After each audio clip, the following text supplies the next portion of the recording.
오늘의 사건 반장입니다. 지난해 9월 서울 신당역 영무원을 살해해 재판에 넘겨진 전주환에 대한 1심이 열렸습니다. 검찰은 앞서 전주환에게 재범 가능성이 높다며 사형을 구형했습니다. 40대 여성이 시부모와 함께 남편 내연녀를 찾아가 욕설하고 협박한 혐의로 재판에 넘겨졌습니다. 여성은 강제로 집안에 들어간 것이 아니라고 주장했습니다. 60대 초등학교 교사가 자신이 맡은 반 학생을 급우들을 시켜 때리게 했습니다. 수업 중 떠들었다는 이유로 이런 지시를 내렸습니다. 뾰로롱 안녕하십니까. 자 교수님, 확실히 지난 주말 입춘이 지나서인지 확실히 날씨가 좀 따뜻해지지 않았습니까? 네, 그렇습니다. 예, 스튜디오도 상당히 그렇게 춥거나 그러진 않으시죠? 지난 겨울은 좀 추웠는데 이게 훨씬 나아졌어요. 예. 자 그럼에도 불구하고 우리 양지열 변호사님은 지난주에도 똑같이 했어요. 한번. 뭘 또 해요. 뭐가 그렇게 춥다고? 무릎통요.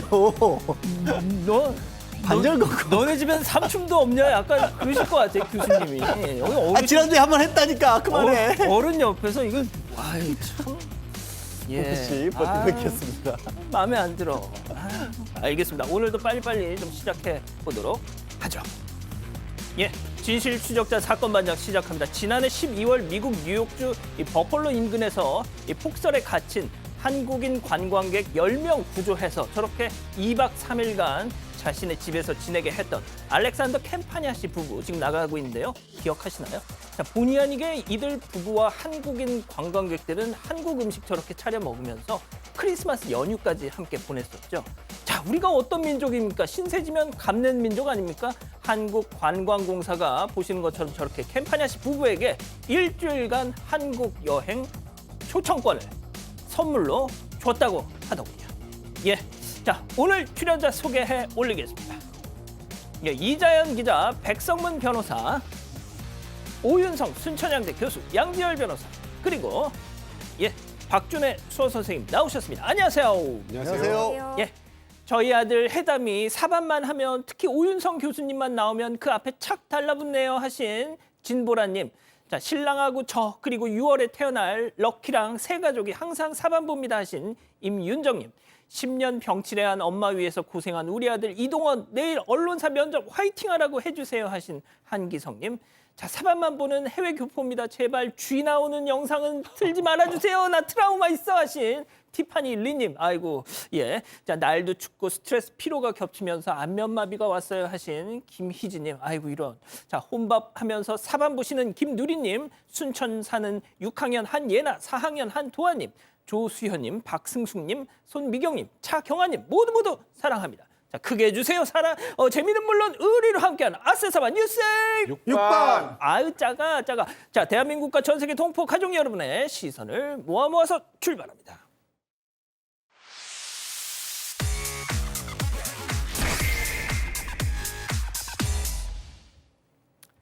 자, 첫 번째 뉴스부터 가보죠.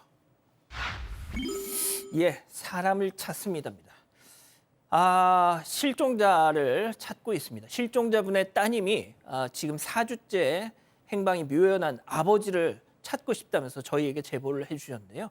자, 이 기자 일단 상황부터 좀 정리하고 가죠. 네, 이 아버지 50대 남성인데요. 지난달에 이 딸에게 등산한다고 말씀을 하시고 이제 집을 나선 이후에 연락이 끊겼습니다. 지금까지 흔적조차 발견이 안 되고 있다고 하는데 이 실종된 분 58살 권범진 씨입니다. 지난달 14일에 이 딸에게 경기도 양평의 유명산에서 하산을 했고 이제 용문산을 오른다 이런 문자를 마지막으로 보내고 연락이 두절이 됐습니다. 설날이 돼서 이 부친에게 연락을 했는데 받지를 않아서 집으로 찾아갔는데 없다는 사실을 알아차렸고요. 경찰에 신고한 뒤에 용문산 인근의 CCTV를 확인해 봤는데 이 남성이 용문산 입구로 들어가는 모습까지는 파악이 됐습니다. 또 주차된 차량도 확인이 됐지만 이 남성은 찾지 못하고 있는 상황입니다. 휴대전화도 실종 당일 오전에 이 용문산 인근에서 마지막으로 위치 추적이 됐는데 그 이후로는 전원이 꺼졌습니다. 이 경찰이 소방에 공동대응 요청해서 드론의 인명구조견까지 동원해서 합동수색 벌이고 있지만요. 아직 소식이 없는 상황입니다. 예, 양평군 용문산.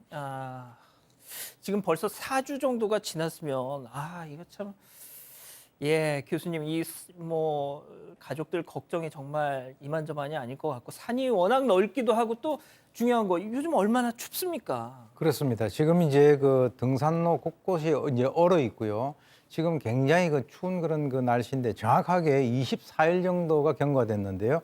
이 생존 반응이 지금 현재까지는 없고, 그리고 이제 분명히 그 차를 주차시켜 놓고 들어간 것까지는 이제 확인이 됐는데, 글쎄요, 이 실종 당일날 무슨 뭐 어떤 그 뭐 사고가 있든 뭐 범죄 피해 가능성이 있든 뭔가 있지 않았는가 하는 그런 생각이 드는데요. 지금 소방 관계자 같은 경우는 산 이 용문상이 굉장히 넓은 지역입니다. 그래서 매일 범위를 지금 이제 나눠가면서 수색을 하고 있다라고 하는 그런 상황인데, 좀 빨리 오셨으면 하는 생각입니다. 예. 아무쪼록 이 무사히 가족들의 품으로 빨리 돌아오시길 바라겠고요. 자, 58살 권범진 선생님.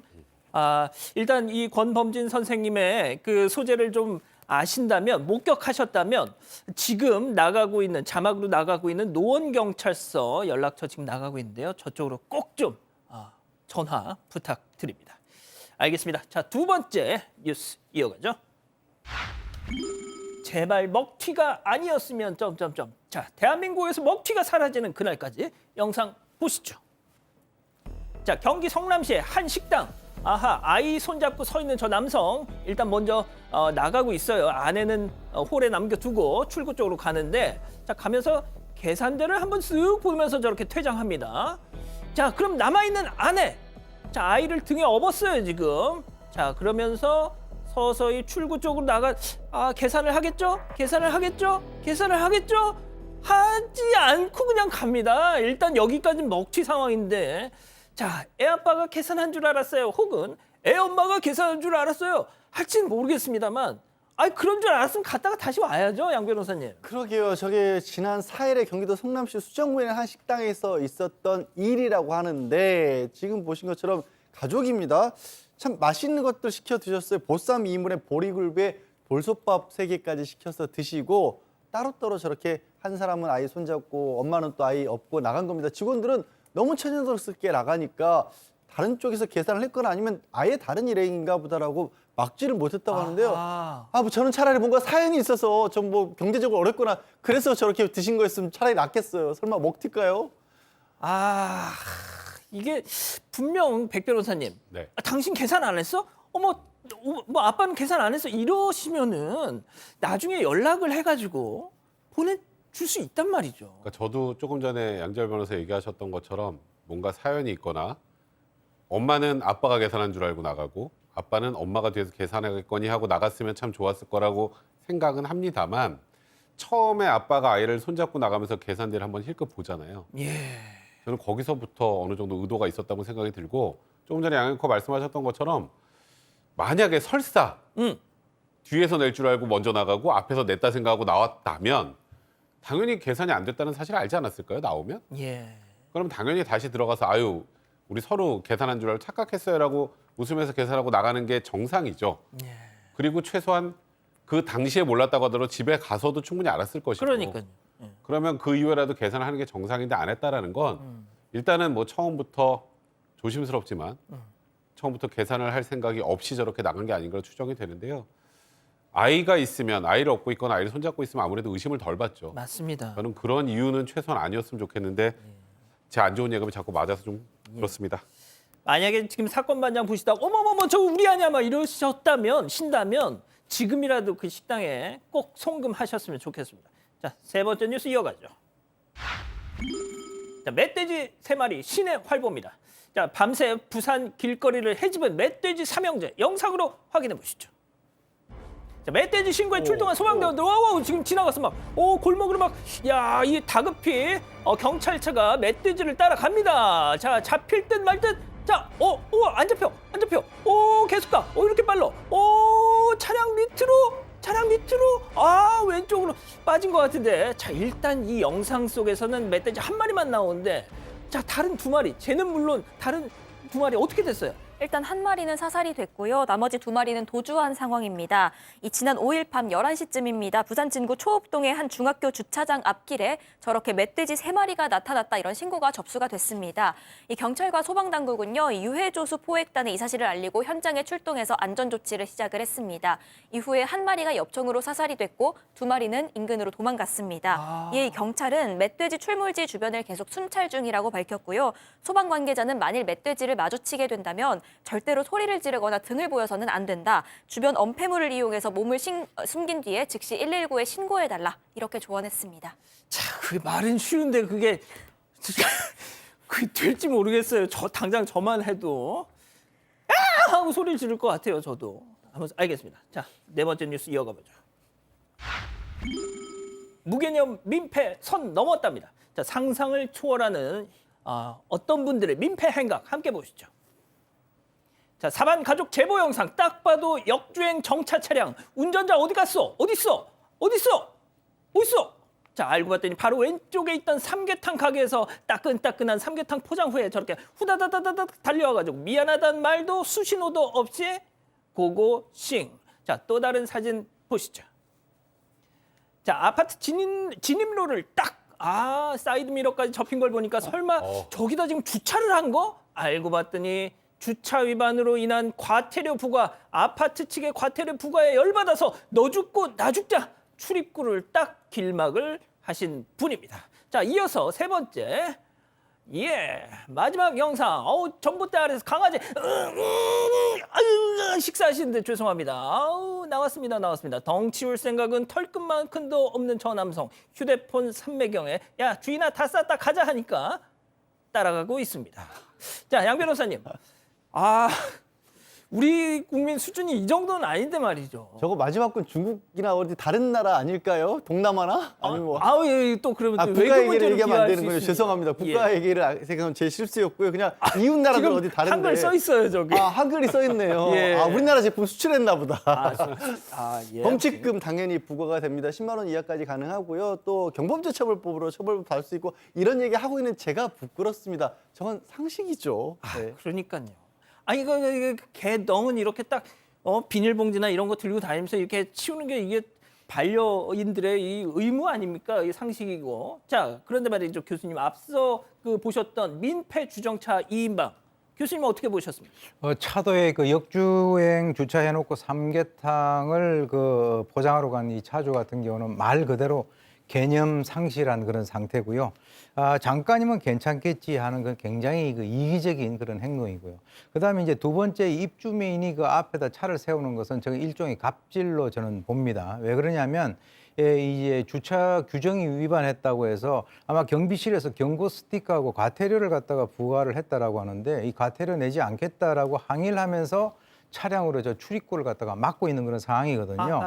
그래서 이제 출입구 차단기 앞에 차를 딱 세워놓고 아예 사람이 없어져 버리니까 지금 저기에 사람들이 다닐 수가 없지 않습니까? 세상에. 그러니까 어떻게 보면 저게 국가에서 무슨 스티커를 갖다가 발부를 했다면 저런 행동을 하지 못할 텐데 제가 아까 갑질이라고 말씀드린 게 입주민인데 내 관리비로 생활하는 경비하는 쪽에서 감히 내 차에다가 경고를 하고 과태료를 부과해 하는 이런 심리가 상당히 많이 작용한 것은 아닌가. 그런데요, 실제로 2018년에도 이 불법 주차를 해가지고 스티커에 화가 나서 저렇게 주차를 갖다가 또 했던 그런 사건이 있었었는데요. 그 당시 7시간을 했었죠. 그래서 결국 일반 교통방해 그리고 업무방해 혐의로 징역 6개월을 선고받은 그런 전례가 있습니다. 예. 그래서 이런 남에게 피해를 주는 행위는 본인의 어떤 처벌이 문제가 아니라 기본적으로 사람들과 더불어 사는 그런 일원으로서 하지 않아야 될 그런 행위입니다. 공사 커지기 전에 빨리 차 빼세요. 자, 마지막 사연으로 가보죠. 아내와 식사하기 싫어요.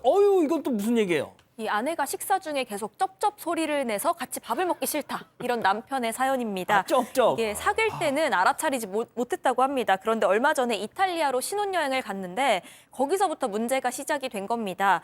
그곳에서 이제 아는 외국인 친구를 만나가지고 같이 식사를 하는데요. 식당이 굉장히 시끄러웠는데도 아내의 이 쩝쩝 소리가 너무 심각해서 친구가 아내를 쳐다보기까지 했다는 겁니다. 그 이후에 설명절에 온 가족이 모일 일이 있었는데 거기서도 이 소리 때문에 시아버지가 눈치를 줄 정도였다고 하는데요. 이렇게 남편과 시아버지가 이런 소리에 신경을 쓰는 게 어릴 때부터 뭐 식기 부딪히는 소리도 조심해라 이런 교육을 받고 자란 그런 집안 분위기 때문이라고 합니다. 식사 여절을 굉장히 중시한다고 하는데 이 남편이 지나가는 말로 뭐 어떤 연예인은 여자친구가 쩝쩝 소리 내면서 먹어서 헤어졌다던데 이런 얘기를 했는데 이 얘기를 듣고도 아내는 그래? 하고 그냥 넘겼다는 겁니다.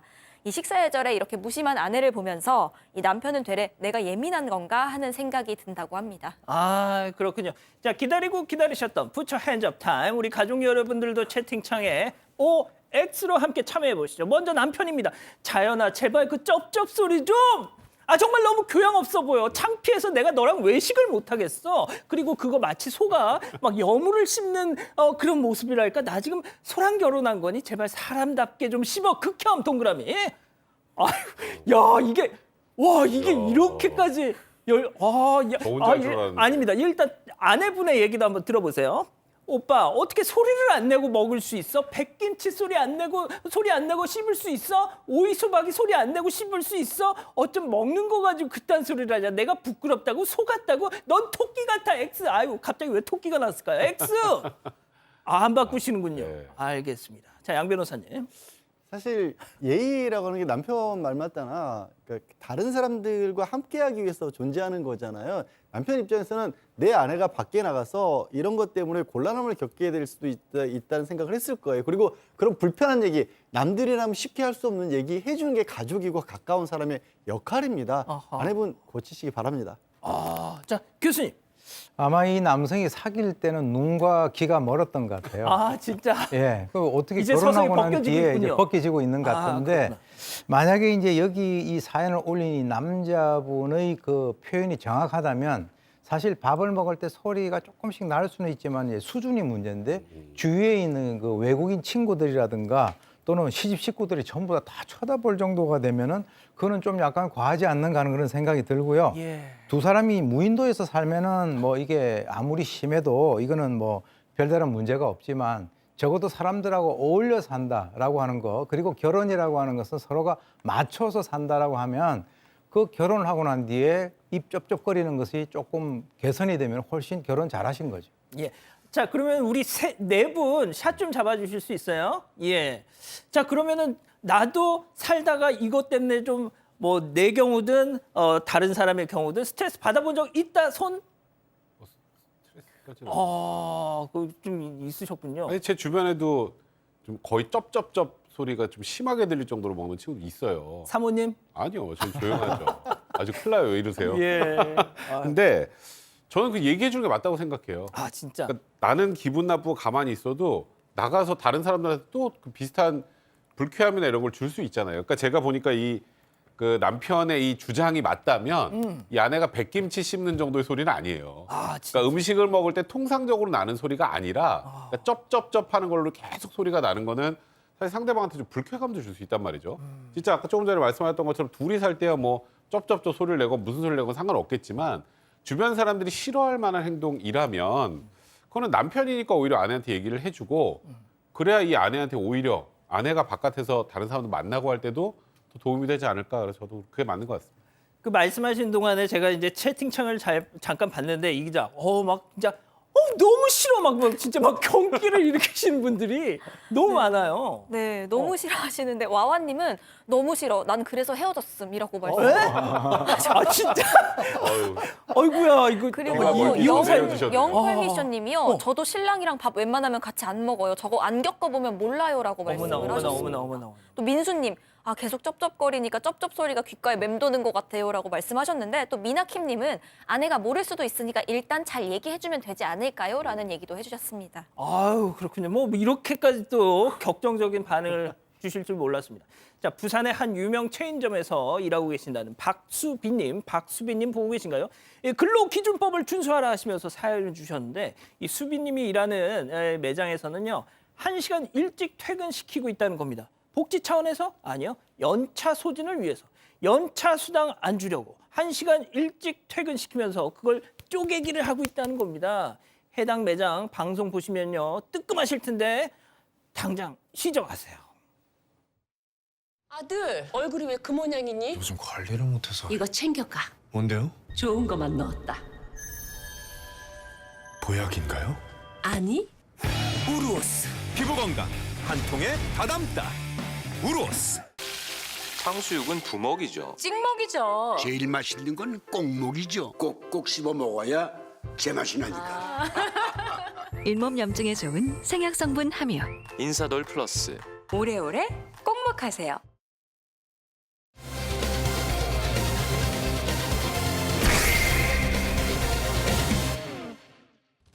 지난해 9월 서울 신당역 영무원을 살해해 재판에 넘겨진 전주환에 대한 1심이 열렸습니다.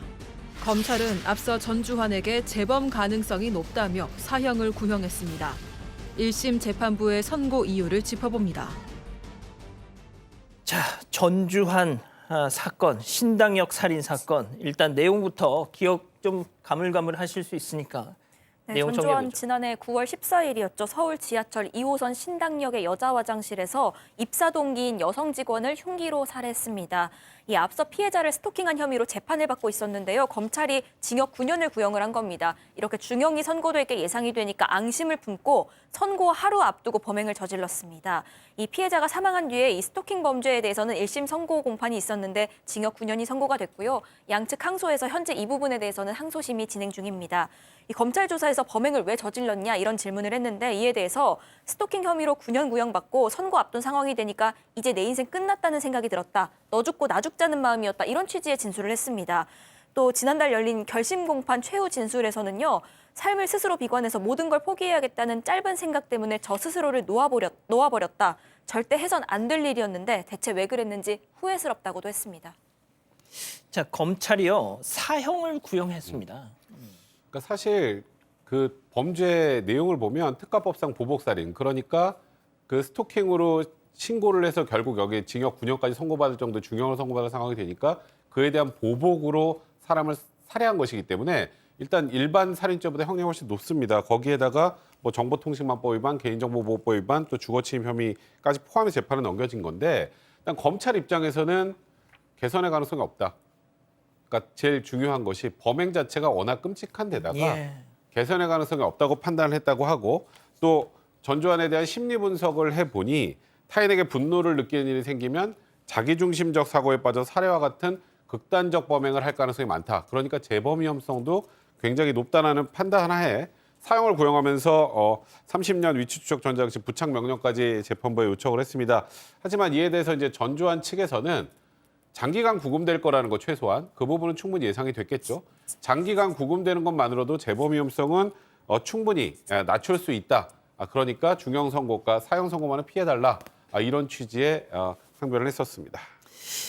이게 말이죠. 이게 발생 당시에 진짜 도심 한복판, 서울 한복판에서 그것도 유동인구가 많은 지하철역 여자 화장실에서 벌어진 살인 사건이었기 때문에 당시 기억하실 겁니다. 대통령, 총리, 법무장관이 막 엄청나게 이걸 또 막 언급을 하면서 더 많은 참 충격을 주고 했었는데, 자, 양 변호사님 오늘 1심 선고 결과 좀 소개를 해주시죠. 1심에서도 검찰이 주장했던 재범 위험성 부분을 받아들였습니다. 그리고 사이코패스 결과도 굉장히 높게 나왔다고 하네요. 그래서 종합적으로 봤을 때 굉장히 계획적이고 잔혹한 범죄였는데도 불구하고 또 피해자 탓을 재판 과정에 했다라는 겁니다. 따라서 엄중한 처벌을 할 수밖에 없다라는 판단에서 징역 40년 선고를 했습니다. 물론 검찰이 사형 선고를 구형을 했기 때문에 사형을 피했다라는 거는 볼 수 있지만 사실 40년이면 무기징역보다도 무겁다라고도 볼 수가 있고요. 게다가 스토킹 처벌법 법률 위반으로 별도로 기소된 건에서는 이미 징역 9년을 받았습니다. 그래서 도합 49년형이거든요. 거의 우리 법체제에서는 유기징역형으로는 최고형을 받은 겁니다. 자, 교수님, 전주환은 이렇게 얘기를 했습니다. 피해자를 내가 찾아간 건 스토킹 관련한 그 사건을 이미 한번 저질렀었잖아요. 그렇기 그렇죠. 때문에 그거에 대한 합의를 하려고 내가 찾아갔던 거지 죽일 생각은 없었다라고 주장을 했지만 진짜 뭐 택도 없는 소리긴 합니다만 재판부는 이에 대해서 어떻게 판단했습니까? 일단 이제 상식적으로 말이 되지 않는 소리이기 때문에 재판부에서 이를 그대로 받아들일 리가 없죠. 그래서 일단 이 재판부는 뭐라고 얘기를 했냐면 예, 지금 이제 이 직장 동료인 피해자에게 만나자라고 얘기를 해가지고 스토킹을 해가지고 그것이 이제 그 일단 형사처벌이 예상이 됐지 않았습니까? 검찰에서 9년을 갖다 구형을 했는데 그러니까 여러 차례 살해 목적을 달성하기 위해서 피해자의 주거지를 찾았던 것이 CCTV에 다 나와 있어요. 그리고 이제 주거지에서 못 만나니까 신당역을 찾아가서 미리 또 과도를 갖다가 이제 준비를 했고 또 공사 내부 통신망을 통해 가지고 개인 정보도 수집하고 피해자의 집을 4차례나 찾아간 것으로 이제 나왔는데요. 근데 그것이 어떻게 살해 목적이 아니냐? 왜 그러냐면 이 찾아갈 때도 평소에 사용을 하지 않던 일회용 교통 카드를 이용을 했고 양면 점퍼를 갖다 입었다는 것도 상당히 좀 특이한 면이고요. 또 휴대전화 위치 추적 방해 시스템을 설치를 해가지고 활성화했다. 이 모든 것들이 전부 살인을 위해서 준비를 한 것인데 어떻게 해서 본인이 살해 목적이 없었다라고 얘기를 하느냐. 그래서 재판부는 이를 받아들이지 않았습니다. 이자가 얼마나 나쁜 자면요. 혈흔이 몸에 튀일까 봐 헤어캡, 일회용 장갑, 양면 점퍼 여기 튀면 일단 이 겉과 속을 갈아서 바꿔서 입으려고 말이죠. 이런 준비를 하고 찾아갔습니다. 자, 그런데 지금 당장 우리 가족 여러분들도 왜 검찰이 구형한 사형 혹은 무기징역을 오늘 1심 재판부는 선고하지 않은 걸까라고 궁금해하고 계시는데요. 체크포인트 짚어보죠. 감형 사유, 공인회계사 이 얘기가 무슨 소리죠? 일단 그 검찰이 사형을 구형을 했는데 재판부는 이제 사형이나 무기징역이 아닌 징역 40년, 유기징역형을 선택을 했습니다. 그러면 이에 대한 양형 이유가 있어야 되는데 첫 번째 가장 주요했던 것은 그러니까 지금 그 스토킹 관련 혐의로 징역 9년 1심에 선고받은 거 외에 그 전에 이제 벌금형 외에 별다른 정보가 없었다라는 거 하나하고 두 번째가 이제 놀라야 되는 저 부분입니다. 공인회계사에 합격해서 그동안 회계법인에 근무했고 그리고 서울교통공사 입사를 했다라는 부분인데요. 그리고 이제 저 40년 정도 장기적으로 수용 생활을 하면 그래도 교화 개선에 될 가능성은 조금이라도 있지 않느냐 이런 부분인데 아마도 제가 좀 선회를 하면 그러니까 어렸을 때 그렇게 열심히 공부를 해서 공인회사 합격해서 성실하게 일을 하고 있었던 사람이었다는 것 정도? 그러니까 그게 장기간 수용 생활을 거치면 교화가 될 수도 있는 가능성이 있다라는 것을 제가 지금 선회해서 한 겁니다. 근데 그렇더라도 저는 그러니까 좋게 해석을 하셨다는 거죠. 저는 저 얘기는 굳이 재판부가 쓰지 않았으면 좋지 않았을까. 물론 재판부 입장에서는 이유가 있었겠습니다만 이걸 보는 대다수의 일반 법적으로 그렇게 잘 모르시는 분들 입장에서 보면 아니 그럼 직업이 좋으면 감형을 받나? 이런 생각을 하실 수가 있기 때문에 저런 양형 조건을 제시한 것은 전 개인적으로 좀 잘못되고 생각을 하고 사실 결정적으로 1심에서 사형이 선고가 되지 않았던 것 저도 아까 양절 변호사 마찬가지로 무기징역과 거의 동일하다고 생각을 합니다. 지금 40년이면. 근데 사실 뭐 이런 말씀들이 뭐하지만 피해자가 한 명인 경우에 사형 선고된 전례가 거의 없습니다. 예. 그래서 대법원의 양형 선례들을 기초로 해서 판단했다고 판단이 됩니다. 이게 지금 이 공인회계사가 돼서 뭐 회계법인에 근무하고 이랬다는 이 내용이 정말 저희가 주목하지 않을 수가 없는 게 이런 얘기가 있으면 그럼 이런 질문이 가능합니다. 양 변호사님. 만약에 가방끈이 짧고 직업이 변변찮은 자가 똑같은 짓을 했다면 이렇게 반문할 수 있잖아요. 그러니까 저도 백 변호사님 말씀처럼 굳이 무슨 이런 또 표현을 집어넣냐 여기다가. 실제로 형사사건 판결문에 이런 것들이 많이 양형사유로 참작이 됩니다. 그런데 아까 백 변호사가 얘기한 게 어떤 의미냐면 평상시에 이 범죄를 저지르기 전까지 성실한 삶을 살아왔다라는 그런 뒷받침을 하는 자료로 쓰는 거예요. 근데 문제가 저도 이 사건에서 이걸 거론했다라는 부분에서는 절대로 찬성할 수가 없는 게 말씀드린 것처럼 보통 예를 들어 우발적인 길거리에서 싸움이 났다, 폭행을 저질렀다. 근데 이 사람이 그전까지는 정말 멀쩡하게 잘 살아왔다. 이런 거면 얘기가 되지만 지금 이 사건에서는요. 그 좋은 머리로 자신의 범죄에 굉장히 철저하고 치밀하게 계획을 세우는데 그 머리를 쓴 거예요. 그럼 이건 가중사유가 되지 이거 감경사유가 되면 안 되는 거예요. 그러니까 상황에 따라서 이 사람이 뭐 법을 잘하는 것도 예를 들어서 제가 변호사인데 굉장히 악랄한 범죄를 저질렀어요. 그러면 저 사람이 변호사로서 법을 잘 알고 있다. 이게 가중사유가 돼야 될까요? 감형사유가 될까요? 이 경우에는 저는 오히려 가중사유를 시켰어야 된다고요. 그 좋은 머리를 가지고 범죄를 계획했네. 이렇게 꾸짖었어야죠. 아니 저도 진짜 우리 양 변호사 교수님, 양 변호사님 말씀이 맞지 않습니까? 저는 뭐 전적으로 공감하고 동의를 합니다. 예. 실제로 이제 그 이 양형 이유 중에서 이제 전주환이 실제 이제 이 그 법정에서 뭐라고 얘기했냐면 자기가 이렇게 얘기했어요.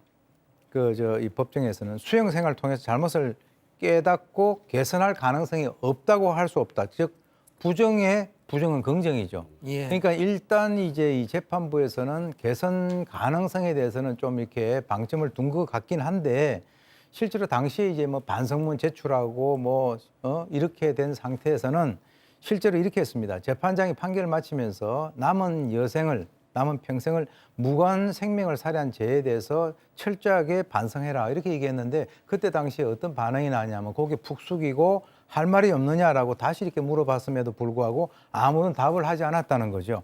그러니까 표면적으로 아무런 언급도 없었으니까 글쎄 그 속에 뭐가 들었는지 누가 알 수 있겠습니까? 과연 진짜 반성을 하는지 그는 잘 모르겠습니다, 저도. 자, 이 기자, 이 피해자가 생전에 이미 스토킹으로 막 시달리고 있었을 때 이미 법원에 탄원서를 냈어요. 그 내용이 정말 오늘 이 선고 결과를 보면 너무 구슬픕니다. 네, 그 피해자가 쓴 내용을 좀 전해드리면요.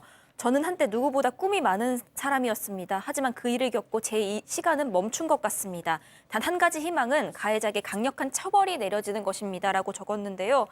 용기를 내서 언젠가는 스토킹 범죄 고소한 게 참 잘한 일이었다고 스스로 다독여줄 그날이 오길 바랍니다. 이렇게 적었는데, 네. 자, 그랬는데 공인회계사 시험에 합격해서 서울교통공사에 입사 전에는 회계법인에 근무한 점. 첫 번째 사건 이렇게 정리하고요. 두 번째 사건 이어갑니다.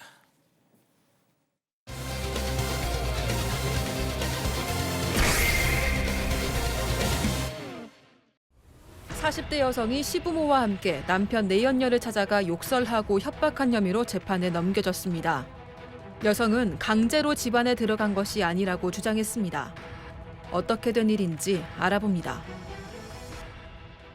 이 사건도 조금 황당할 수 있는데 어떤 내용이죠? 네, 한 여성이 자신의 남편의 내연녀를 찾아가서 욕설을 하고 협박을 한 사건입니다. 이 여성이 자신 남편과 내연 관계를 맺은 여성이 있다. 이 사실을 알게 된 게 지난 2021년 4월인데요. 같은 해 5월에 이제 손해배상 청구 소송을 제기를 했습니다. 그런데 이후에 이 남편이 내연녀에게 건넨 돈까지 있다. 이 사실을 알고 이걸 받아내기 위해서 내연녀 집에 찾아가기로 한 겁니다. 자, 찾아간 것도 놀라운데 혼자 가지 않았습니다. 두 번째 사건 체크포인트 짚어보죠. 시부모님과 함께 갔습니다. 백 변호사님. 그러니까요. 예전에 뭐 언니랑 함께 갔던 사건도 있었던 걸로 아는데 예. 혼자 안 가고 70대 시부모와 함께 지금 이 내연 여성의 집을 찾아갔습니다. 예. 그게 아까 내연 관계에 있었다는 사실을 알게 된 4월에서 한 달 정도 지난 5월 한 20일경에 간 건데요. 가서 이렇게 얘기를 합니다. 문을 안 열겠죠, 당연히. 당연하죠. 두들기면 열겠습니까? 예. 그러니까 당신 부모님 집 먼저 찾아가기 전에 빨리 문 열어라. 아하. 그러니까 이제 저 내연녀 입장에서는 뭐 그게 협박이 되겠죠, 충분히. 그래서 본인이 어쩔 수 없이 문을 열자 바로 신발을 신은 채로 내연녀의 집 안으로 돌진했습니다. 신발 신고 집 안으로 돌진했다는 거 보니까 교수님 뭔가 그 집 안에서 그냥 차분하게 차 마시면서 말로 풀진 않았을 것 같네요. 물론 이제 뭐 남편이 그 어떤 불륜 그 상대이기 때문에 화가 났다라고 하는 것은 충분히 이해를 한다 하더라도 일단 들어가서 무릎 꿇어 그리고 신고하려고 하는 그 핸드폰 내려놔라고 하면서 이제 겁을 주기 시작을 했다라고 하는데요. 그래서 이제 이 내연녀에게 앞으로 절대 우리 남편하고 연락을 안 할 것이고 만약에 연락을 하면 한 번에 1억 원을 지급을 해라라고 하는 이 각서에 서명하게끔 이제 강요한 거죠. 그러니까 한 10번 만나면 10억을 갖다 내야 된다는 얘기죠. 그리고 이제 이 불륜 사실을 그 여성이 직장 가족에게 알리는 것에 동의를 하면서 법적 책임을 갖다 묻지 않을 것이다라고 하는 거는 취재의 각서에 서명 날인하게 했고요. 그리고 이제 아마 그동안에 이 남편이 내연녀에게 예. 한 3억 9천만 원 정도를 아이고야. 줬나 봐요. 그러니까 이제 이 그 아내가 화가 뭐 날 수도 있다라고 보는데 어쨌건 그 3억 9천에 대해서 연 12% 이자를 쳐서 갚겠다라고 하는 내용의 차용증까지 쓰게 만들었습니다. 야, 요즘 금리 5%만 돼도 막 그냥 살인적이다 막 이러는데 연 12%. 야, 자, 뿐만이 아니었습니다, 양 변호사님. 예, 너 그 목걸이 그 우리 남편이 해준 거지. 목걸이도 내놔. 이게 한 250만 원 됐다고 하고요. 남편이 또 내연녀가 가게를 운영하는데 그 가게 노트북도 남편이 해준 모양입니다. 그래서 노트북도 빼앗아 갔다고 합니다. 교수님 보통 이제 근데 제가 이 관련 기사를 봤어요. 여러 매체에서 다른 기사를 봤는데 댓글이 다 이 시부모님과 이 부인을 두둔하는 이 세상에 이 정도도 못하면 이게 나라냐 막 이런 말씀들이 많으시더라고요. 그래서 아까 제가 말씀드렸는데 지금 남편이 그 불륜을 하면서 3억 9천을 다른 여자한테 갖다 줬다라고 하면 보통 여성들 같은 경우는 다 전부 다 격분하죠. 그런데 이제 문제는 보통 찾아갈 때 언니, 형부, 친구 데리고 가는 경우는 봤는데 시부모를 동반해서 방문하는 케이스는 저도 이번에 처음 보는 것 같은데요. 왜 그러냐 그러면 이게 이제 이 여성의 입장에서는 상당히 그 악에 바쳤을 텐데 제가 볼 때는 이 나이 든 부모는 또 이게 무슨 죄입니까? 그래서 저 나이 돼 가지고 이제 가긴 갔는데 제가 봤을 때 이런 어떤 심리가 있지 않았을까? 어머니 아버지가 아들 교육 똑바로 안 시켜가지고 지금 저런 행동하는 거 아닙니까? 그러니까 그 현장을 갖다가 나랑 같이 가자라고 했을 때 아마 이 시부모님들이 그것에 대해서 가고 싶지는 않았을 텐데 그럼에도 불구하고 자기 아들이 잘못한 그런 상황이니까 자기 며느리하고 같이 방문한 것이 아닌가. 근데 결과적으로는 좀 그 시부모님한테는 좀 가혹하다라고 하는 생각도 드네요. 자, 일단 뭐 지금 말씀하신 거는 우리 교수님의 개인적인 어떤 인상이었고요. 예. 저희도 일단 뭐 정말 그 집안에 어떤 구체적인 사연이 있는지까지는 저희도 안타깝지만 알 수는 없는데 결국 일단 재판에 다 넘겨졌어요. 네, 일단 찾아간 건 다 같이 찾아갔잖아요. 그래서 여성과 시부모 모두가 공동 주거 침입 혐의를 받습니다. 여기에 더해서 이 여성 같은 경우에는 강요와 공갈 혐의까지 추가로 받고 있습니다. 자, 그러면 재판부의 판단이 참 궁금합니다. 일단 이 법정에서 가장 주요한 쟁점은 주거 침입인가 아닌가였어요. 쳐들어간 거 신발도 안 벗고 문을 열어줬잖아요. 이 내연녀가 문을 열어준 건 맞거든요. 예, 그러니까 열어줘서 들어갔는데 이게 왜 주거 침입이냐 그런 주장이 있었습니다만 왜 열어줬죠? 열라니까 열어줘. 어머니 집 부모님한테 먼저 연락한다. 빨리 열어. 그렇죠. 그리고 주변에 문을 알린다. 열었어도 열어서 얘기하는 것까지는 몰라도 집으로 돌진하는 것까지 용인했다고 보기는 어렵다. 그러니까 이건 주거 침입 맞다라고 판단을 했고요. 뭐 지금 나머지 아까 그 뭐 차용증을 쓰게 하고 그다음에 아까 남편이 사준 걸로 추정된 것들 다 들고 간 것. 보통 이 정도 혐의가 되면 처벌이 좀 중합니다, 원래. 근데 좀 주목해볼 만한 거는 이 아내 형량이 벌금 200만 원에 집행유예 2년을 선고했습니다. 그러니까 벌금도 집행유예 2년 기간이 지나면 그냥 뭐 사라질 수 있는 거거든요. 예. 왜 그랬을까요? 모르죠. 일단 첫 번째 이제 이 내연 여성하고 합의를 했고요. 두 번째는 예. 오죽했으면입니다. 오죽했으면. 그러니까 재판부도 아, 판사도 사람이기 그렇구나. 때문에 분명히 이런 행동을 하면 형사적으로 처벌을 받지만 그래도 오죽하면 이랬을까가 이 안에 들어있는 것이고요. 뭐 그렇다고 제가 이런 일이 생기면 하시라고 말씀드린 건 아니지만 예. 아까 많은 분들이 여기 두둔했다고 그러셨잖아요. 예. 재판부도 사람인 이상 이런 부분에 대해서 감정적으로 최소한의 이런 행동을 했던 동기에 대해서는 참작을 했기 때문에 이 정도 형이 나온 것 같습니다. 그렇군요. 자, 양 변호사님, 그 자식 잘못 키운 죄 때문이었는지 뭔지는 모르겠지만 이 며느리와 함께 동행했던 이 시부모님들은 시부모님에 대해서도 재판부는 좀 온정을 보였습니다. 일단 당신네들 아들 때문에 벌어진 일이고 또 아까 오 교수님의 짐작이 약간 맞았던 것 같아요.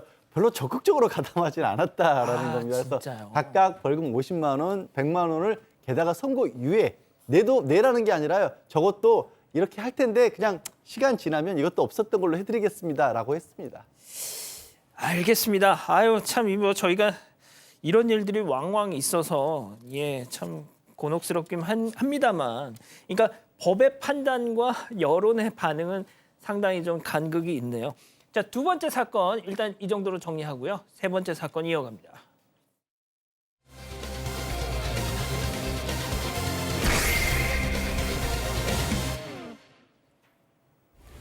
(2020년 1월) 초등학교 4학년 교실에서 두 학생이 교실 바닥에 엎드린 채로 친구들에게 둘러싸여 있습니다. 이후 15명의 학생들이 차례로 돌아가면서 엎드린 학생의 등을 때리는데요. 아이들의 손을 빌려 폭행을 가한 건 바로 학생들의 담임 교사였습니다. 이뿐만 아니라 해당 교사는 자신의 수건을 쓴 학생에게 또 온라인 학습 프로그램의 비밀번호를 틀린 학생에게도 손찌검을 날렸습니다. 하지만 이 모든 체벌은 훈육이 목적이었다고 주장하는 교사. 그렇다면 재판부는 어떻게 판단했을까요? 자, 초등학교 4학년 교실에서 벌어진 일이네요. 네, 지난 2020년 1월인데요. 충남의 한 초등학교 4학년 교실에서 11살 이 4학년 학생 2명이 받은 체벌을 두고 논란이 일고 있습니다. 이 두 학생은 교실 바닥에 엎드린 채로 이 같은 반 친구들이 보는 앞에서 체벌을 받았습니다. 게다가 그 방식이요. 같은 반 친구들 15명이 이 학생들의 등을 돌아가면서 때리는 방식이었습니다. 야, 초등학교 4학년 학생들 그 고사리 같은 손을 빌어서 어떻게 보면 손 안 대고 코 푼 이런 격인데, 자, 그렇게 하도록 지시한 사람 바로 이 학생들 담임교사였습니다. 체크포인트 짚어보죠. 너희들이 쟤 때려. 아하, 양 변호사님. 아니 그 이유도 아이들이 떠들었다라는 거예요. 그러니까 두 명이 떠들었으니까 두 명이 떠들었다고 교실 가운데 나와서 엎드리라고 하고 그러면서 또 야 이 미친이라고 하면서 욕설까지 깜짝이야. 했다라는 겁니다. 예. 미친까지만 했습니다. 예. 그 뒤에 말이 좀 붙었는데 예. 그리고 이제 돌아가면서 뭐 세게 때리고 세게 안 때리고를 떠나서 이게 맞는 아이들도 그렇고 때리는 아이들도 학생들 입장에서 봤을 때 같은 반 친구인데 떠들었다고 이렇게 해야 되나? 더군다나 담임 선생님이 그런 욕설까지 하고 있으니까 상당히 정서적으로 충격이 있었을 것 같네요. 야, 교수님 보통 말이죠. 저도 학창 시절을 보냈지만 제일 진짜 악독했던 체벌 중에 하나가 그 친구랑 같이 딱 마주보게 한 다음에 서로 뺨 때리게 했대. 와, 이거는 진짜 난 얘를 이렇게까지 증오하지 않는데 세게 때리니까 막 없던 증오심이 생기는 거예요. 그게 이제 그 교육적 측면에서는 가장 그 최악의 방법인데요. 저 그 선생님 아직도 기억합니다. 예. 그래서 아마 이제 이 그 사건도 이 아이들이 커서 다음에 초등학교 모임을 하게 되면은 이 교사에 대한 그 얘기가 계속적으로 나올 수 있는 그런 가능성이 있는데 특히 이제 이 교사가 60대라고 하니까 아마 옛날에 이제 그런 것들을 보고 이렇게 학창 시절을 보냈을 그럴 가능성이 있는 것인데요. 글쎄요, 제가 봤을 때는 정말 2023년에 이런 보도가 있다라고 하는 것이 상당히 참 경이롭네요. 예.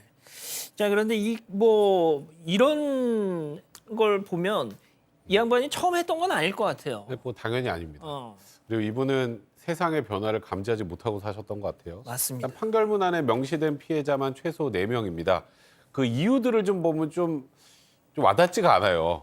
체벌의 이유가 한 명이 이제 한 학생이 온라인 이제 학습 관련해서 이제 접속을 하려면 비밀번호가 필요한데 그 비밀번호 틀렸나 봐요. 틀릴 수 있죠. 예. 그거 틀렸다는 것 때문에 아이의 뒤통수를 한번 때렸다라는 게 있고요. 아이고야. 또 하나는 뭐 아이들끼리 서로 장난을 쳤다는 이유로 실로폰체로 손바닥을 때린 사건도 있었고 또 그 다음 게 좀 기가 막힌데요. 이제 의자에 좀 물이 좀 뿌려져 있었나 봐요. 학생이 수건을 하나 갖고 왔는데 그게 담임 선생님 거였어요. 담임 선생님 거였으니까 그걸 왜 가져가 이 XX야 하면서 욕설하면서 또 아까 말씀드렸던 또 실로폰체로 신체를 때리기도 했고요. 조금 전에 뭐 말씀했었던 것처럼 떠든다는 걸로 학생들 돌아가면서 등 때리게 만든 그 같은 날 수업 시간에 또 말다툼을 어떤 학생이 했는데 그걸로 또 실로폰체로 머리 부위를 때린 뭐 최소 4가지의 사건이 있었습니다. 근데 솔직히 우리 이자연 기자를 빼고 보면은 이걸 보면은 뭐 저걸 가지고 재판을 그래서 제가 세상이 많이 변했다는 걸 모르시는 분인 것 같다고. 저는 솔직히 이걸 보면서 이자연 기자는 어때요? 그 이자연 기자 학창 시절은 저 정도 체벌에 대해서 전 저렇게 머리를 때리거나 신체를 때리는 일은 없었고요. 만약에 때린다고 하면 손바닥을 맞거나 하는 정도까지는 있었는데 요즘은 안 된다고. 이자연 기자 체벌이 있었던. 네, 손바닥까지는 있었어요. 그렇구나. 근데 아무튼 저는 이제 세상이 바뀌었다는 점은 저희가 당연히 전제를 하죠. 그래서 저러면 안 되는 건데 당장 이제 우리 이자연 기자를 뺀 제가 제일 나이가 어린데 저만 해도 정말 수능을 일주일 남겨놓고 그 수학 선생님 진짜 엄청나게 때렸습니다. 세상에 수능 일주일 남겨 얼마나 제가 예민할 때예요. 제가 그래서 수능을 못 봤어요. 저는 책상채로 넘어간 적도 있어요. 갑자기 막 책상채로. 울분이 막 죄송합니다. 제가 평정심을 좀 찾을게요. 예.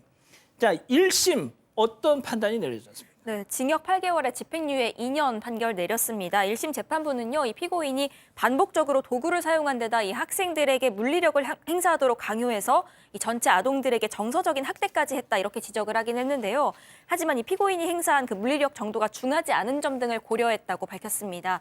특히 이 재판에서요, 이 교사의 음주운전 혐의도 병합이 됐습니다. 아이고. 그런데 이 부분에 있어서는 무죄가 선고가 됐습니다. 이게 왜 병합이 됐냐면요, 해당 교사가 2020년 9월 4일에요. 혈중 알코올 농도 0.03% 상태로 차를 운전하다가 사고를 냈습니다. 그래서 4명을 다치게 한 혐의를 받았던 겁니다. 아유, 이게 술 좋아하신 분이었군요. 역시. 그러게요. 그나마 게다가 1심에서는 음주운전 부분은 무죄였는데 항소심에서는 음주운전도 유죄로 인정이 됐어요. 그래서 사실 1심에서는 8개월의 집행유예 2년이었는데 항소심에서는 1년의 집행유예 2년으로 좀 더 무거워졌습니다. 다시 말해서 아동학대 부분은 크게 판단이 다르지가 않았습니다. 그냥 이 교사에 대해서 재판부도 아니 이게 아동들은 분명히 피해를 입은 건 많은데 예. 오히려 왜 이걸 가지고 내가 재판을 받아야 되냐 이런 식의 불만을 보였다라는 아이고. 겁니다. 하지만 또 재판부가 동시에 그래도 또 훈육 목적도 어느 정도는 있었던 것 같다 이런 점까지 또 참작을 해서 재판부도 판결을 보니까 고민이 되게 깊었던 것 같아요. 우리 판사님도 나도 맞긴 맞았는데 아 이게 이런 고민을 하셨던 것 같아요. 자, 여기 계신 분 중에 유일한 선생님, 우리 오윤성 선생님. 어떻게 하실 겁니까, 이거 진짜? 글쎄요, 이제 저 교사의 연령이 60대라고 하니까 아마 이제 그 정년이 거의 다 다가오는 분 같은데, 글쎄요, 젊었을 때는 좀 이렇게 그 상대적으로 엄격하고 빠릿빠릿하고 이렇게 되지만 나이가 조금씩 이렇게 먹어가면서 변화할 수 있는 것은 상대에 대한 이해라든가 관대함이고요. 저 이제 초등학교 한 4학년 정도 되면은 옛날 같으면 좀 빨리 됐으면 자기 손잡벌 될 수 있는 그런 그런 아이들인데 그 아이들에 대해서 아마 이 교사 같은 경우는 자기가 이전에 가지고 있던 그 개념을 세상이라든가 시대가 변했음에도 불구하고 그것에 대해서 적응을 갖다가 좀 제대로 못한 것이 아닌가. 왜냐하면 저분 같은 경우가 이제 정년이 얼마 남지 않았으면 이제 마무리를 지을 그럴 시기인데 예. 상당히 좀 저런 일이 있어서 안타깝네요. 알겠습니다. 자, 오늘 사건 이렇게 정리하고요. 사건 연구소 이어갑니다.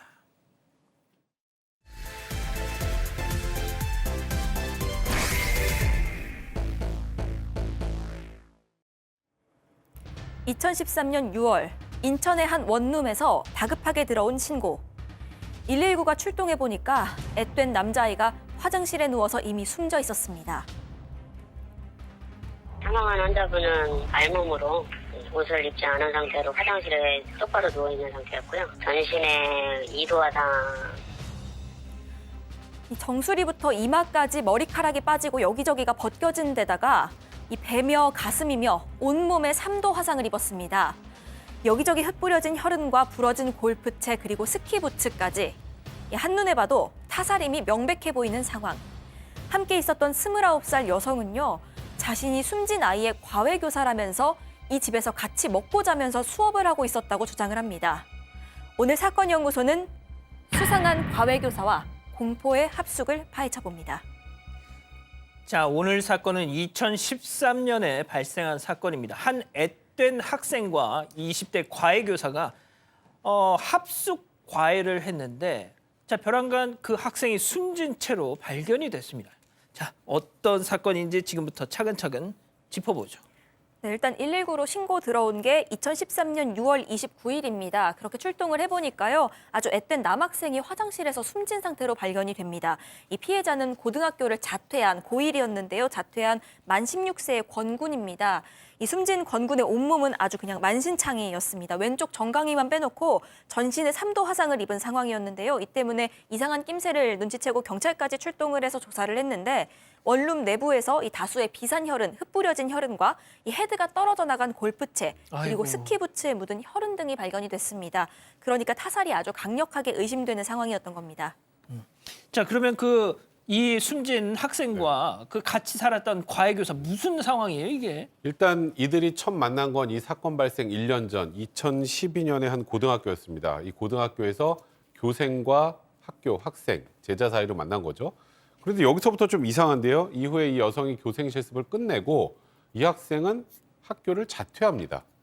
자퇴를 하고 이 과정에서 이 여성이 이 학생, 학생의 과외 교사를 자처하면서 좀 이해할 수 없는 기묘한 동거가 시작이 된 건데요. 이 학생 권군, 피해자 권군은 검정고시를 치겠다고 해서 나와서 이제 동거를 하게 된 건데 그 집에서 지금 이 권군이 사망을 한 겁니다. 이제 경찰도 좀 이상하잖아요, 이 상황 자체가. 예. 그래서 이 수상한 과외 교사를 맨 먼저 조사 대상에 올려서 경찰서 데려갔는데 이 과외 교사가 경찰서로 가는 차 안에서 이런 얘기를 합니다. 본인이 이 피해 학생 권군에게 끓는 물을 뿌리고 골프채로 때렸다. 근데 왜 그랬냐면 예. 이 권군이 갑자기 자신을 성폭행하려고 해서 이걸 피하다가 가스레인지에 있는 끓이던 보리차를 붓고 그다음에 겁먹어서 손에 잡히는 대로 구타를 했다. 그러니까 나의 행동은 정당방위다. 이런 주장을 했던 겁니다. 자, 이게 좀 정리가 안 되는데 먼저 강원도 강릉에서 교생과 제자 사이로 두 사람이 만났습니다. 근데 이 권군이 갑자기 학교를 안 다니겠다고 자퇴를 해요. 그러면서 인천까지 가서 이 교생 선생과 합숙을 합니다. 자, 그런데 갑자기 이 교생 선생은 얘가 나를 성폭행하려고 이걸 저항하는 과정에서 끓는 물을 뿌리고 뭘로 때려. 이게 뭔가요, 이게? 상황이 더 복잡합니다. 그래서 경찰에서 이 사람들이 보면 이상하다 싶어서 관계를 분석하기 위해서 이 사람들이 휴대전화를 분석을 했더니 휴대전화에 A라는 또 다른 여성이 나와요. 이 또 다른 여성이 권군하고도 통화를 자주 하고 또 이 과외 교사하고도 자주 통화를 했던 겁니다. 그래서 이 관계를 또 파헤쳐 봤더니 이 A라는 여성이 이 과외 교사하고 같은 대학 동창이고 이 같은 학교로 교생실도 같이 나갔던 사이였던 거예요. 그러면서 이 합숙하고 있는 곳에도 자주 드나들었던 겁니다. 그래서 이게 과외 교사한테 그럼 이 A라는 여성에게는 도대체 왜 이 상황에서 전화를 했냐라고 했더니 내가 성폭행을 당하고 있다고 A 여성에게 말하려고 전화를 했고 A가 그 얘기를 듣고 자기 남자친구를 이 원룸으로 보내줬다. 굉장히 복잡해지고 있죠. 이게 좀 잘.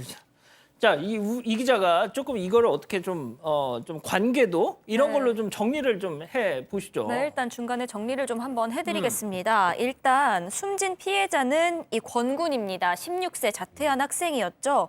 이 권군이 있고요. 권군과 합숙 과외를 하던 과외 교사가 있습니다. 이 교사가 끓는 물을 부은 것까지는 인정을 한 상황입니다. 그런데 이 교사가 끓는 물을 부은 이유에 대해서 권군이 자신을 성폭행하려고 했기 때문이다 이렇게 주장을 합니다. 그리고 이 주장을 같이 하는 인물들이 있습니다. 이 과외 교사의 말을 뒷받침하는 인물들인데 일단 A 씨는 과외 교사와 이 동기이자 고등학교 동창이자 동료 교생이었던 여성입니다. 그리고 그 남자친구가 있는 건데요. 이들 무리가 갑작스럽게 경찰 조사 도중에 동영상 2개를 증거로 제출을 합니다. 이 동영상은요, 이 과외 교사가 권군에게 성폭행 당한 날 찍었다 이렇게 설명을 하는데 그 영상을 살펴보니까 짧은 영상인데 이 과외 교사랑 권군이 모두 속옷만 입고 있는 영상이었습니다. 증거로 남기고 싶어서 찍은 거다 이렇게 얘기를 했는데 이 영상을 받고 경찰은 더 이상하게 생각을 합니다. 왜냐하면 이들이 성폭행을 당했다고 주장한 시간이 있잖아요. 영상이 찍힌 건 그보다 12시간 뒤였습니다. 아하. 그러면 이미 이 권군은 이들의 주장대로라면 성폭행하려다 끓는 물을 맞은 상황인데 그 상황에서 12시간 뒤에 또 성폭행을 시도한 건가? 또 끓는 물을 뿌렸다면요. 이 뿌린 사람도 손이든 어디든 작은 화상이라도 입었어야 하는데 너무 깨끗했던 겁니다. 그리고 이 과외 교사와 권군은 체구 차이도 상당히 납니다. 그런데 만약에 물을 정말 뿌렸다면 얼굴이라든지 안면부에만 화상을 입었어야 하는데 정수리부터 온몸에 거의 온몸에 균일하게 화상이 있었습니다. 그러니까 누워있을 때 끓는 물을 부었다고 보는 게 훨씬 맞는 상황이겠죠. 또 가장 중요한 건요. 성폭행 당하고 있는데 그걸 누가 그 친구와 그 남자친구가 와서 찍습니까? 이런 모든 상황들이 하나도 말이 안 되는 상황이었던 겁니다. 자, 교수님께 제가 잠시 후에 다시 여쭤볼게요. 자, 성인 3명이 말이죠. 왜 이렇게 고등학교를 자퇴한 저 권군 한 명에게 저 과외 교사 그리고 A 씨, 또 A 씨의 남자친구 성인 3명이 저렇게 집착을 했을까요? 일단 실습을 나갔던 교생들과 자퇴까지 하고 합숙을 하면서 검정고시를 준비했던 것부터 지금 뭐 하나부터 10까지가 다 좀 이게 좀 이상한데 뭔가 지금쯤이면 드러나야 할 뭔가가 있을 것 같습니다. 사실 저 과외 선생하고 권군하고가 합숙을 하고 있었잖아요. 그런데 그 이면에 뭐가 있냐면 이 과외 선생은 이 교생 실습을 나갔을 때도 이 권군에 대해서 굉장히 각듯하게 해주고 반가워 과외도 직접 해주고 그랬거든요. 그런데 그 이유가 이 과외 선생이 권군에 대해서 특별한 마음을 가졌다라는 게 아니고 사실 A라는 여성이 있었잖아요. 이 A라는 여성도 이 과외 선생하고 고등학교 동기고 사범대도 같이 다녔고 교생 실습도 그 학교를 같이 갔다고 했지 않습니까? 근데 합숙은 과외 선생과 권군이 한 건 맞아요. 그런데 그 A라는 여성과 권군이 만나던 사이였다라는 거예요. 그러니까 만나던 사이는 A라는 여성과 이 권군이고 합숙은 근데 과외교사와 그러니까 이 A라는 여성의 친한 친구와 권군이 합숙을 했던 거예요. 자, 이 기자. 그러면은 A라는 여성과 이 권군이 뭐 제가 구체적으로 말씀을 안 드리겠습니다만 사귀었어요, 진짜. 교생과 학생이. 자, 그러면 그렇게 둘이 이렇게 뭘 해야 이게 맥락이 맞을 것 같은데 왜 전혀 엉뚱한 이 과외교사 네. 그 사람이랑 합숙을 한 거예요? 자기 친구를 시켜서 자기가 사귀던 남학생과 동거를 하게 한 건데 그 이유가요. 이 A 씨가 소문을 걱정을 한 겁니다. 그러니까 한참 어린 그것도 미성년자와 부적절한 관계를 맺은 건데 이 소문이 퍼져나가면 자신의 임용에 좀 악영향을 끼치지 않을까 이 점을 걱정을 한 겁니다. 특히나 이 교생 실습이 끝나고 본인만 인천으로 돌아오게 되면은 이 남성이 혼자 남아서 권군이 혼자 남아서 친구들한테 얘기하지 않을까 이걸 걱정한 건데 그래서 이 방법을 생각을 해냅니다. 권군을 자퇴시켜서 친구들과 분리하고 이 친구인 과외교사에게 권군을 인천으로까지 데려가서 거기서 검정고시 공부를 시키자 이런 방법을 생각을 해냈고요. 이걸 과외교사가 내가 하겠다 이렇게 지시를 받아들이면서 그렇게 이상한 학습 동거를 시작하게 된 겁니다. 아, 그러니까 이 학생과 관계를 했다는 그런 사실이 탄로 날 것이 두려워서 이렇게 분리를 하기 위해서 자퇴를 시켰다. 자, 그렇다면 백 변호사님, 네. 그 권군 부모님은 네. 이 학교 잘 다니던 애가 갑자기 자퇴를 하게 돼 이걸 허락을 해줘서 더군다나 합숙 과외를 받겠다는데? 그러니까 일단은 뭐 본인이 공부를 뭐 열심히 하겠다고 자퇴를 해가지고 그쪽으로 가버린 이상 부모님들도 그 상황에서 말리기 어려워서 공부할 때 자꾸 찾아가려고 했겠죠. 예. 근데 그때마다 공부에 방해되니까 오지 마라. 그렇게 극구 화를 내면서 오지 못하겠다고 합니다. 권군이. 근데 이제 권군의 몸을 좀 보면 키가 170에 몸무게가 100kg 정도 됩니다. 누군가한테 쉽게 제압되지 그렇죠. 않을 만한 체구인데다가 거기다 꿈이 경호원이었습니다. 그럼 어느 세상에. 정도 그런 상황에서도 본인 대처가 충분히 가능한 인물이었을 텐데 근데 이런 친구가 왜 그렇게 말 그대로 폭행을 당하고 그리고 또 부모님 집에 돌아가지 않았을까라는 생각이 드는데 여기서 결국 A 씨가 가장 주요한 인물이었던 겁니다. 이 A 씨는 다른 남자친구가 생겼잖아요, 지금. 예. 그죠? 어. 그런 상황에서 이 A 씨급 이 권군이 집에 돌아가거나 하게 되면 또 본인과 관련돼 있는 것들이 탄로날까 두려웠던 것 같습니다. 그래서 권군한테 이렇게 보냅니다. 나 너무 서글퍼. 날 좋아하는 게 조금이라도 진심이라면 공부 열심히 해서 시험에 붙어. 그리고 나랑 인천에서 살자. 이렇게 권군을 구슬렸고 이 권군은 이 A 씨의 말 때문에 부모님이 오겠다는 것도 다 뿌리치고 이곳에서 혼자 있었던 겁니다. 교수님과. 그러니까 동거하는 그 교사를 좋아서가 아니라 자기가 진짜 사랑하는 아무튼 믿었던 그 A라는 사람을 너무 믿다 보니까 야, 너 나랑 잘 되고 싶으면 지금 너랑 같이 사는 그 사람 내 말이려니 하고 무조건 따라 뭐 이랬던 건가 봐요. 통상 이제 그 정도 나이 되는 그 남학생들 같은 경우는 통상 이제 그 교생 정도의 나이면 자기보다 연상인데 거기에서 이제 둘이가 어떤 그 교생과 또는 뭐 제자로서 이런 것을 좀 벗어나서 사실 이제 그 집에서도 허락을 한 거는 그 아이가 좀 나름대로 동기부여가 돼가지고 점수가 좀 올랐었어요. 그러니까 본인도 열심히 하겠다 그러니까 부모 입장에서는 열심히 해서 그러면 그 학교를 갖다 처음에 자퇴를 하겠다라고 했을 때 부모들이 반대는 했는데 그쪽에 데려가서 뭔가 새로운 애를 갖다 만들겠다라고 하니까 보낸 거예요. 그렇죠. 그래서 이제 매달 이 공군한테 이제 생활비까지 보냈었고요. 그런데 이제 실제 이 과외교사라고 하는 것은 주도하는 것이 아니라 이 A라고 하는 여성이 주도하고 이 과외 교사는 이 같은 그 친구이지만 하수인의 역할을 했다라고 하는 거예요. 그런데 이제 이 아이를 갖다가 데리고 있는 것이 얼마나 이제 스트레스가 쌓이겠습니까? 그러니까 이제 슬슬 거기에 대해서 어떤 그 학대를 갖다 하기 시작을 했는데 그러다 보니까 이제 뭐 골프채로 아이를 때린다든지 뭐 종아리 때린다든가 이렇게 쭉 됐는데 특이한 것이 그 도중에 한 번씩 이 A라고 하는 여성이 찾아와서 좀 더 때려야 된다. 이런 식으로까지도 얘기를 했다는 거죠. 그래서 6월 26일 날 이미 이제 선을 갖다 넘었고 이 누워 있는 권군에게 뜨거운 물까지 이제 붓게 되는데 그래서 결국 이 아이를 갖다가 방치를 해서 바로 29일 날 사망하게 된 겁니다. 예. 아니 저는 좀 이해가 안 되는 게 뭐 A는 자기의 어떤 그런 필요가 있었으니까 그렇다 쳐요. 이 과외교사라는 사람 친구잖아요. 친구가 시키는 대로 이렇게 하는 게 무슨 동기부여가 되는 거예요? 그렇죠. 그래서 제가 이 관계를 다시 한번 좀 정리해서 설명을 드리겠습니다. 자, 일단 피해자인 권군이 진짜 원하는 건 A씨죠. A씨를 다시 만나기 위해서 과외교사에게 절대 복종을 하고 있는 겁니다. 여기까지는 이해가 되는데 그럼 이 과외교사랑 A씨는 친구 관계인데 왜 이렇게 친구 말에 복종을 하는가 였을 때 A씨가 과외교사한테요. 남자친구를 소개를 시켜줬습니다. 이 남자친구랑 4년째 만나고 있는데 이 과외교사가요. 자기 남자친구 얘기에 정말 병적으로 집착을 합니다. 예를 들어서 남자친구가 나는 조금 살집 있는 여자가 좋아 이런 얘기를 하니까 살을 찌웁니다. 그 정도로 집착을 했습니다. 그런데 이 남자친구란 인물이 도대체 이유는 모르겠는데 이 권군의 검정고시에 그렇게 관심을 갖습니다.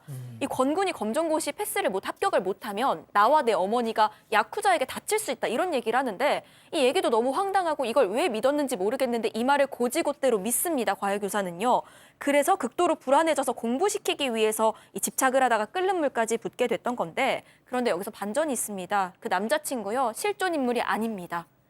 A씨가 그 남자친구인 척하고 과외교사에게 자신이 남자친구 행세를 해서 자기 친구에게 가상의 인물을 소개해 준 겁니다. 아니 그러면 얼굴을 본 적이 4년 동안 본 적이 없습니다. 야, 자 교수님은 말미에 좀 정리를 해주시고요. 자, 양 변호사님, 뭐가 됐 저희 권군의 부모님이 예전에 한 방송에 나오셔가지고 정말 너무 막 그 원통해 하시면서 아파하시는 모습을 제가 한번 본 적이 있는데. 이자들은 어떤 법의 처분을 받았습니까? 사실 형량을 놓고 보면 또 분노하실 분들이 많이 계실 것 같아요. 폭행은 있었지만 죽음에 대한 책임까지 물을 수는 없다라고 해서 상해치사가 무죄가 됐습니다. 예? 그 바람에 과외교사는 폭행만 징역 7년, 그리고 A씨는 징역 2년, 남자친구는 징역 8개월인데 보면 또 한 가지 이 부분도 좀 납득하기 어려우실 것 같아요. 사실상 더 큰 책임은 A씨에게 있는 것처럼 보이는데 이 모든 일의 책임은 그렇죠. 조종했으니까. 직접적인 폭행을 한 건 과외교사였기 때문에 과외교사가 훨씬 무겁게 처벌받고 A씨는 2년에 그쳤습니다. 와, 그럼 이 사람들은 지금 다 나왔겠네요? 이미 오래전에 나왔죠.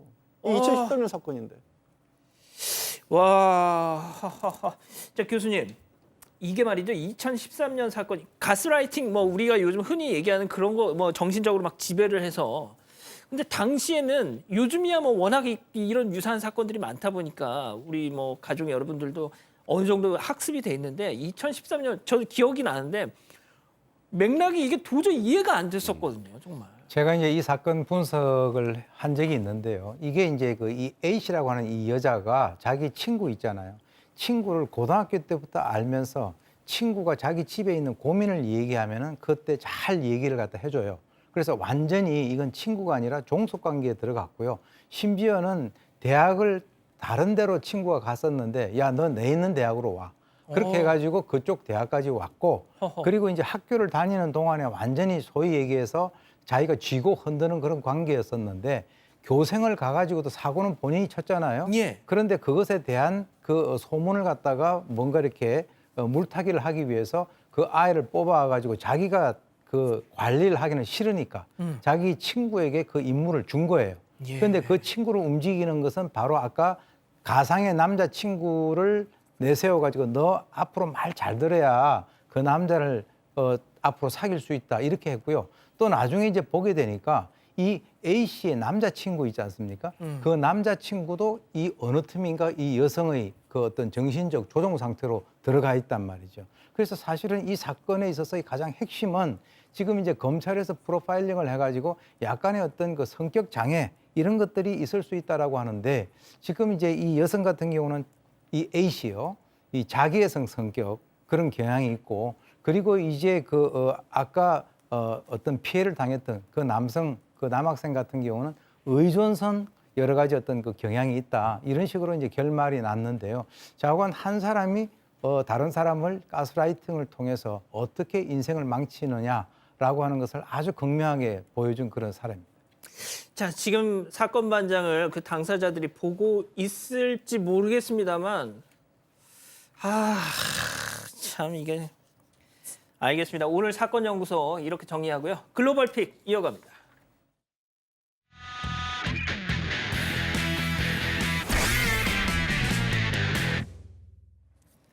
자, 오늘 첫 번째 좀 튀르키예 지진 상황 좀 가슴 아픈 일인데요. 한번 보시죠. 네, 한 남성이 소리를 치면서 갑자기 뛰기 시작합니다. 주변 사람들도 무슨 일인가 싶어서 멈춘 순간요, 7층짜리 건물이 저렇게 와르르 무너졌습니다. 순식간에 주저앉은 건물은 거대한 흙먼지를 일으키면서 저 흙먼지가 길거리에 있던 사람들까지도 집어삼키는데요. 이곳뿐만이 아니었습니다. 이 건물도 마치 폭포수처럼 흘러내리고요. 다른 건물도 1층부터 힘없이 무너지고 또 사람들이 혼비백산해서 멀리 도망칩니다. 지난 6일 새벽 무려 이 진도 7.8 규모의 대지진이 발생해서 곳곳에 건물들이 무너졌습니다. 갑작스런 강진에 사람들은 대처할 겨를도 없이 그 피해를 고스란히 떠안을 수밖에 없었습니다. 터키와 인접국인 시리아까지 계속해서 사상자가 속출하고 있는 상황인데요. 아, 진짜 보면 볼수록 너무 가슴이 아픕니다. 네, 이 얼마나 큰 지진이었는지 건물뿐만이 아니라 이렇게 도로까지도 처참히 찢겼습니다. 구조 작업은 새벽부터 곳곳에서 펼쳐졌습니다. 구조대원들이 무너진 건물들 잔해 위로 올라가서 생존자들을 찾고 있습니다. 아주 처참하게 부서진 건물 잔해 사이에서 다행히도 한 소년이 들것에 들려서 구조되기도 합니다. 네, 지금 나오고 있는데요. 예. 구조대원들뿐만이 아니라 이 시민들도 너나 할 것 없이 모두 잔해들을 나르고 치우면서 깔린 사람들을 구조했다고 합니다. 하지만 이 피해가 너무 크다 보니까 모두를 구하기에는 역부족이었습니다. 이야기 한번 들어보시죠. 12 عائلة ولا عائلة طلعت ولا عائلة كلهم تحت اخوي عم استنى اخوي طالع اخوي كل من عم طالع الليل كل من عم يطالع الليل حسبي الله ونعم الوكيل. 네, 현재 병원은 사상자들로 가득 찼다고 합니다. 외신에 따르면 현재까지 5천 명이 넘는 사망자가 발생했고 부상자도 2만 명이 넘었습니다. 무너진 건물은 5,600여 개라고 하니 그 피해가 눈덩이처럼 더 커질 것으로 보입니다. 아, 여진이 문제잖아요. 네, 더 큰 문제죠. 계속된 여진인데 진도 7.8 규모의 대지진 후에 지금까지 180차례의 여진이 있었습니다. 그런데 이 여진의 규모도 진도 6과 7이 넘는 강진이었다고 합니다. 구조 작업 중에도 여진 때문에 이렇게 건물이 무너지기도 하고요. 지진 피해 상황을 생방송으로 중계하다가 건물이 무너져서 대피하는 일도 벌어졌습니다. 한번 보시죠. Sarsıntılar devam ediyor. Bina hatlarından geçmemesi gerekiyor vatandaşların. Görmüş olduğunuz gibi sokaktan vatandaşlar çıkmaya çalışıyorlar. Hemen sol tarafımda gördüğünüz bina yerle bir oldu. Yine toz duman içerisinde bir... 네, 저 기자는 붕괴된 건물에서 빠져나와서 울고 있던 여자아이를 안고 대피하기도 했습니다. 아유, 살았네요. 그래도 일단. 네, 예. 하지만 피해 상황 정말 잔혹했는데요. 사람이 살던 곳이 맞나 싶을 정도로 이 건물 형태조차 남아있지 않은 모습입니다. 잔해 속에서 찾은 아이를 껴안고 울기도 하고 한 아이는 직접 잔해 사이를 기어서 나오기도 했습니다. 구조된 아이는 아빠 품에 꼭 안깁니다. 군인들도 나서서 어린 여자아이를 힘겹게 꺼냈고요. 먼지를 뒤집어 썼지만 그래도 다시 부모의 품에 돌아갈 수가 있었습니다. 심지어 갓 태어난 알몸 상태의 신생아도 잔해 속에서 구조가 됐습니다. 하지만 안타깝게도 산모는 숨을 거뒀다고 합니다. 이런 아이들을 포함해서 다른 많은 생존자들도 아주 치열한 구조 작업 끝에 구조가 됐습니다. 자, 일단 다행입니다. 예. 네, 당국에 따르면 1939년에 3만 명의 사망자를 낸 지진 이후로 최악의 지진이었다고 했습니다. 이 튀르키예 정부는 일주일 동안의 국가 애도 기간을 선포했고요. 모든 자원을 동원해서 구조 작업을 펼칠 것이라고 전했습니다. 하지만 이 지진 규모가 워낙 크고 또 피해도 광범위해서 주변 국가들 도움이 절실한 상황이라고 합니다. 미국과 유럽연합도 수색 구조팀을 급파했고 우리나라를 포함한 국제사회 전체가 이 지원에 팔을 걷어붙이고 있습니다. 더 큰 인명피해가 발생하지 않고 하루빨리 회복되기를 바랍니다. 예, 아무쪼록 좀 많은 희생자분들과 또 정말 너무 가슴이 아픕니다. 아무튼 많은 분들이 빨리빨리 구조가 될 수 있기를 바라겠고요. 자, 일단 좀 저희가 지난주에 우리 양지열 변호사님 이 책 신간 서적 이벤트 당첨자 이 퀴즈 이벤트를 했지 않습니까? 저 좀 잡아주세요. 예, 이거 우리 양지열 변호사님 출신 고등학교가 어디였냐 이런 문제였는데 정답은 2번 순천고등학교였습니다. 자, 지금 자막으로 우리 양지열 퀴즈, 양지열이 쏜다 당첨자 명단이 나가고 있는데요. 이 10분께 저희가 연락을 드려서 보내드리도록 하겠습니다. 자, 사랑하는 사건반장 가족 여러분, 오늘도 따뜻한 밤 보내시고요. 저희는 내일도 별이 6개 반, 사반 6반, 저녁 6시 반에 다시 옵니다. 자나깨나 코로나 조심, 안녕히 계십시오.